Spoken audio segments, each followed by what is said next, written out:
Não. A verdade não pode ser associada a um conto, a algo que você ouviu. Não. A verdade, ela não está associada a isso. A verdade, segundo a palavra de Deus, a verdade tem nome. E o nome da verdade é o Senhor Jesus Cristo. Ele mesmo disse: eu sou o caminho, a verdade. Jesus é a verdade. Ele é a verdade absoluta. E isto faz toda a diferença. Porque nós vivemos em um mundo de relativismo, aonde as pessoas valorizam aquilo que é relativo. E quando alguém diz alguma coisa, algum fato, alguém vem e diz: isto é relativo. E até a verdade, para algumas pessoas, ela é relativa. Dizer que a verdade é relativa, que tudo é relativo, olha, biblicamente falando, espiritualmente tratando deste assunto, isto não se aplica.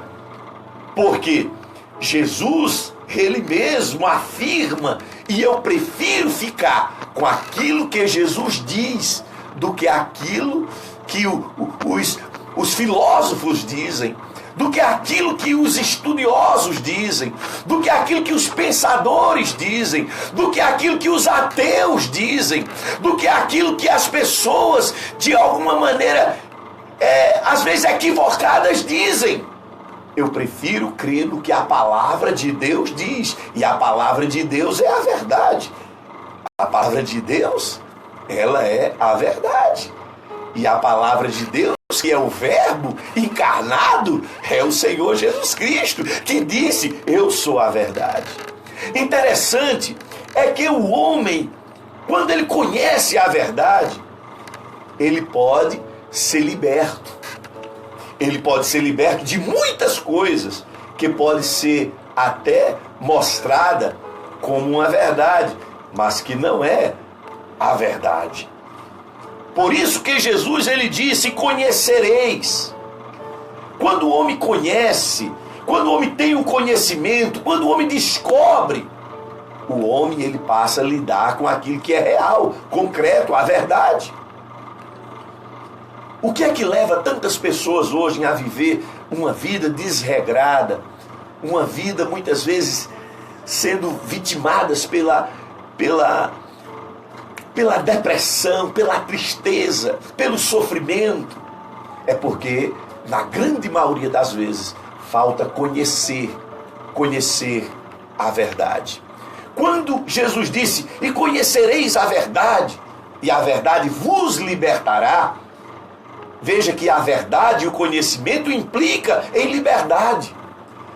Neste mesmo capítulo, no versículo 36, João, ao discorrer sobre este assunto, o apóstolo João, ele diz assim: se pois o Filho vos libertar, verdadeiramente sereis livres. Veja que a liberdade está associada a alguém que se propõe a libertar. Na verdade, a grande maioria das pessoas hoje, de um modo geral, elas vivem debaixo de um jugo de prisão e acham que são livres. Se pois o Filho vos libertar, e o Filho é Jesus Cristo, verdadeiramente sereis livres. Aí você diz: livre de quê, pastor? Eu sou uma pessoa livre, eu faço o que eu quero, eu digo o que eu quero. Então você é prisioneiro da sua liberdade. Você está presa à sua liberdade, porque ela é uma falsa liberdade. Porque a verdadeira liberdade, quem oferece é Jesus Cristo. A verdadeira liberdade implica em salvação, implica em vida eterna, implica em vida com Deus. A verdadeira liberdade, ela afasta o homem do pecado. A verdadeira liberdade, ela afasta o homem do mal. A verdadeira liberdade faz o homem viver em Cristo e estar em paz com Deus. Isto é o homem ser livre. Isto é o homem ser liberto. Isto é o homem estar de posse da verdadeira liberdade. Existem algumas coisas que fazem os homens viverem debaixo de julgos, e algumas delas pensam que é normal e até pensam que, de uma certa forma, elas trazem uma liberdade a eles. Mas, volto a dizer, não é liberdade, é um engano. Eu aqui deixei esta expressão, engano da vaidade. O que vem a ser isso, engano da vaidade? Na verdade, todo ser humano ele tem um pouco de vaidade. Até aqueles que não dizem ter vaidade nenhuma, eles são vaidosos quando dizem isso. Mas há algumas vaidades que elas são como caminhos escorregadios, que levam o homem muitas vezes a se distanciarem da verdade absoluta que é Jesus Cristo. A vaidade da mocidade, a vaidade da juventude. A Bíblia, ela dá um conselho: lembra-te do teu Criador nos dias da tua mocidade, antes que venham os anos dos quais tu venhas a dizer que não tem neles contentamento, não tem neles prazer. Os homens, de uma certa forma, a humanidade ela é enganada pela vaidade da mocidade e da juventude. É como que a vida não fosse nunca se acabar. É como que a mocidade durasse para sempre. É como que a juventude fosse algo infinito.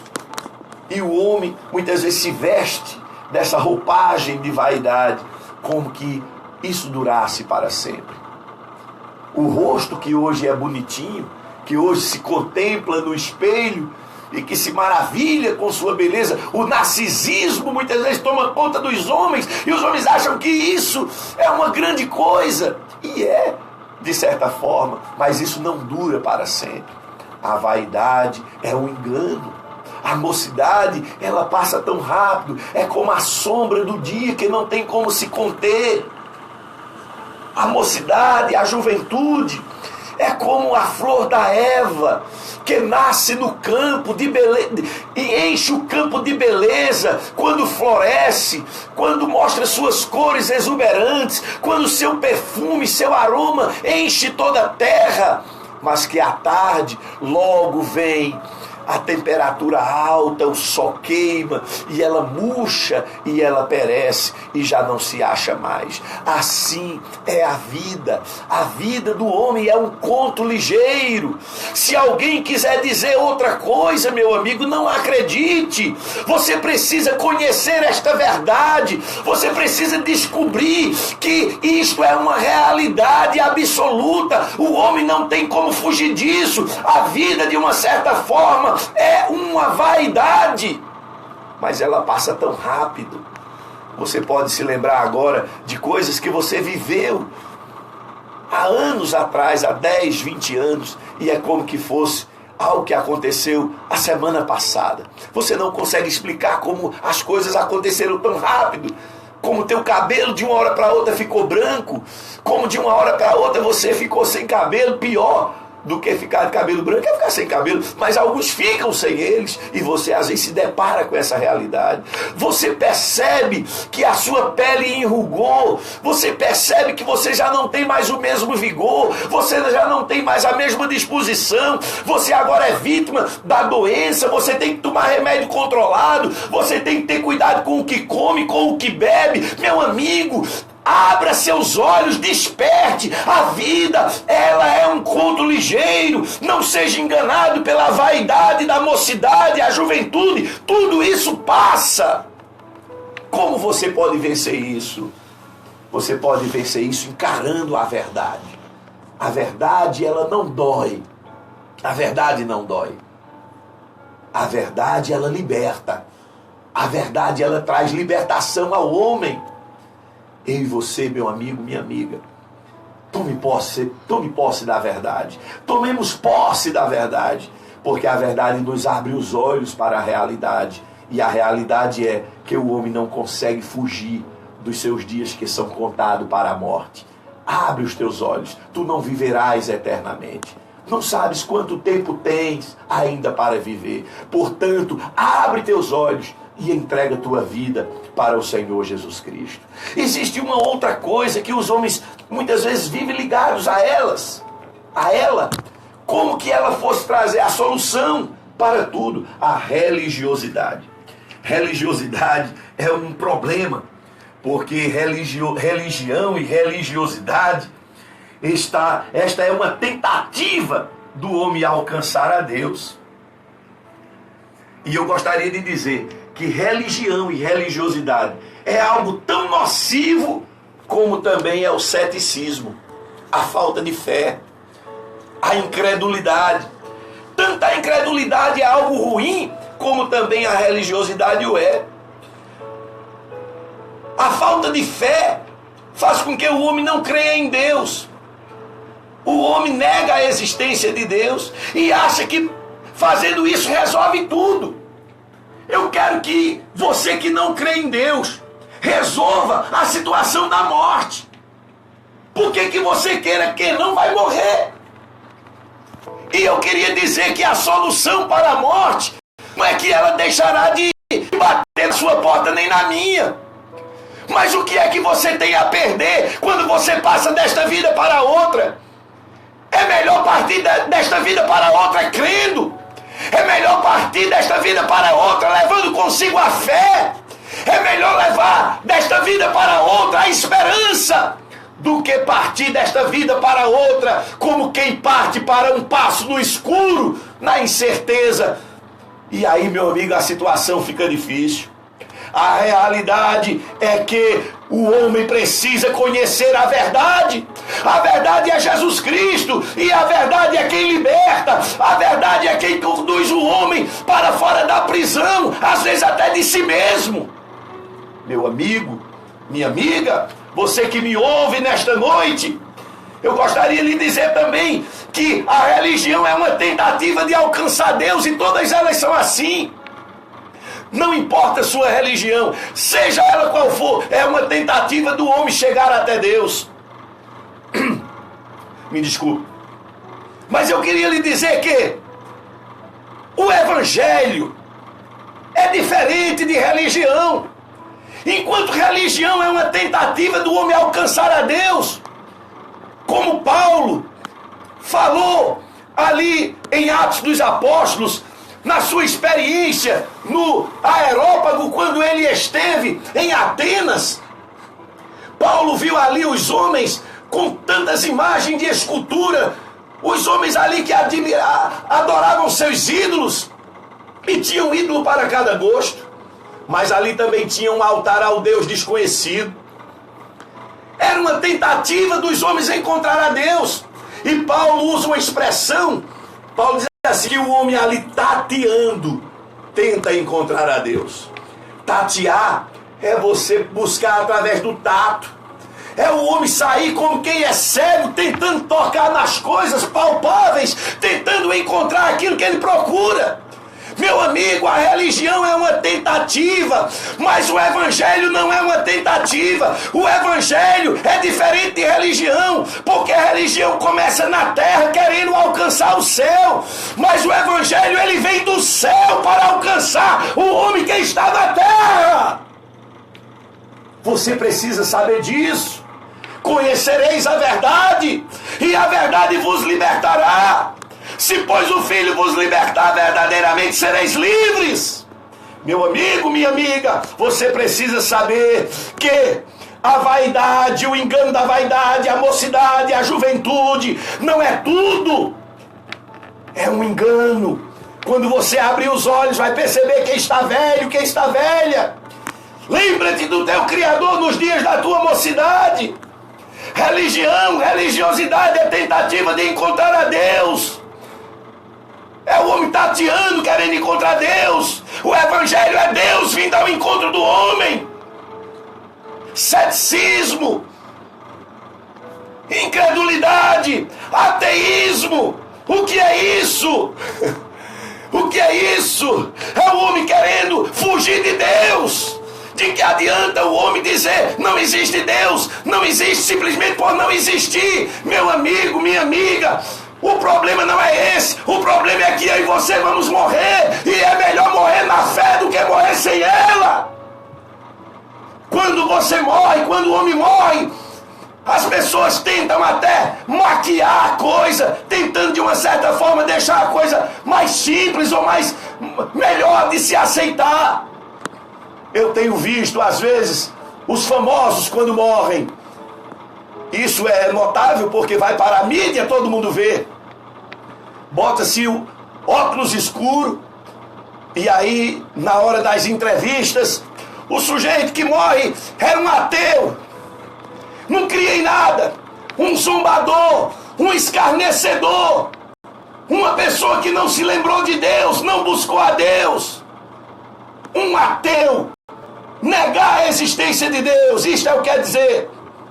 Mas quando morre, alguém diz assim, subiu, está lá em cima, se era jogador, está lá, jogando bola, se era a atriz, está lá fazendo novela, se era humorista, está lá fazendo humor, por que não diz que está lá embaixo? Quando morre, por que diz que sobe? Sobe quem tem fé em Deus, sobe quem acredita em Deus, sobe quem aceitou Jesus como Salvador, por que não diz que desceu? Meu amigo, minha amiga, o ateísmo não resolve o problema. O problema é que todos vão morrer, e é melhor morrer na fé do que morrer sem ela. Esta é a verdade, e conhecereis a verdade, e a verdade vos libertará. Eu estou terminando a nossa palavra. Existe um outro ponto que eu aqui coloquei, que é o materialismo.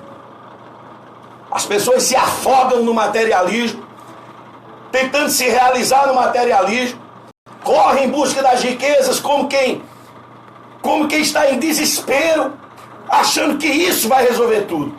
É muito bom, ter as coisas é muito bom, mas o homem não pode permitir que isso ocupe o primeiro lugar no seu coração.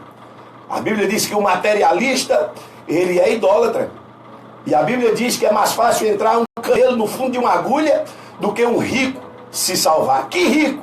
O rico que é materialista, que faz da sua riqueza seu Deus, se torna a riqueza para ele um ídolo. Meu amigo, é duro ouvir isso. Você acha que é duro? A Bíblia diz, conhecereis a verdade. O homem precisa conhecer a verdade, porque os grandes juízos que estão registrados na Bíblia foi o homem querer ignorar a verdade, foi o homem querer fugir daquilo que são os princípios de Deus. A Bíblia fala do dilúvio, e o dilúvio é um fato arqueologicamente comprovado, a ciência prova isso. Meu amigo, minha amiga, as pessoas que antecederam ao dilúvio se tornaram violentas, promíscuas. As pessoas se entregaram ao pecado sem regra, viveram de maneira desregrada, e o juízo veio. Mesmo Deus mandando seus pregoeiros, mesmo Deus avisando o homem que havia uma porta de escape e que haveria um juízo, os homens não creram. Conhecer a verdade e aceitar ela é fugir do juízo de Deus. Sodoma e Gomorra viveu a mesma situação. A cidade de Nínive escapou por um momento, depois entrou no juízo de Deus. Meu amigo, a Babilônia foi um grande império notável. Ainda hoje se fala das maravilhas da Babilônia, como as 7 maravilhas, uma das 7 maravilhas do mundo, os jardins suspensos da Babilônia. Mas Babilônia entrou no juízo quando quis escarnecer de Deus. Apareceram os nomes lá, uma mão sem corpo escrevendo na parede, Mene, Mene, Tekel, Ufassim. O rei se perturbou sem saber o que estava acontecendo. Mandaram chamar o profeta Daniel e ele disse, julgado foste, pesado foste e foste achado em falta. Meu amigo, minha amiga, eu e você, ambos, nós passaremos pela balança de Deus, pelo juízo de Deus, e aprove a mim e a você, temos encontrado a verdade, e a verdade é Jesus Cristo, e só a verdade liberta. Tome posse disso, porque a verdade é a única porta que se abre para uma humanidade que está em crise nos dias de hoje. A humanidade está entrando pelo caminho da violência sem regra. E assim existe regra para a violência, mas o homem está desregradamente andando na violência. O homem está desregradamente vivendo os prazeres da carne, se tornou uma humanidade hedonista, buscando os prazeres da carne sem limite. Meu amigo, minha amiga, a verdade é que liberta. A verdade não dói. O que dói são os ais. Os ais de Deus são juízos. Mas a verdade não. A verdade liberta. Ela traz paz. Ela traz alegria ao teu coração. Aceite a verdade. Porque está escrito: eu sou o caminho, a verdade e a vida. E ninguém vem ao Pai senão Jesus é a verdade. Abra o coração para Ele. Nós iremos aqui agora